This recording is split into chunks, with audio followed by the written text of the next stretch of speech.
வணக்கம். ஓம் நம சிவாய. அஸ்வினி நட்சத்திரம் 4ஆம் பாதம்.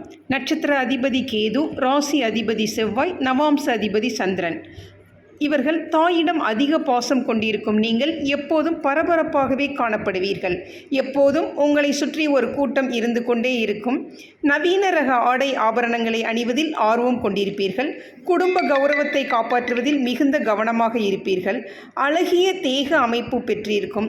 நீங்கள் சிரித்தால் கன்னத்தில் குழிவிலும் மற்றவர்களை வசீகரிக்கும் தோற்றத்துடன் காணப்படுவீர்கள். பால் தொடர்புடைய இனிப்பு வகைகளை அதிகம் விரும்பி சாப்பிடுவீர்கள். இயல்பிலேயே உங்களுக்கு தெய்வ பக்தி அதிகம் இருக்கும். ஏழை எளியவர்களுக்கு உதவி செய்வதில் ஆர்வம் கொண்டிருப்பீர்கள். படிப்பில் ஆர்வம் அதிகம் இருக்கும். அஸ்வினி நட்சத்திரத்தில் பிறந்தவர்கள் வழிபட வேண்டிய தெய்வம் முருகப்பெருமான், விநாயகர், மகாவிஷ்ணு, சரஸ்வதி தேவி. அணிய வேண்டிய நவரத்னம் பவளம். வழிபட வேண்டிய தலம் வைத்தீஸ்வரன் கோவில். நன்றி, வணக்கம்.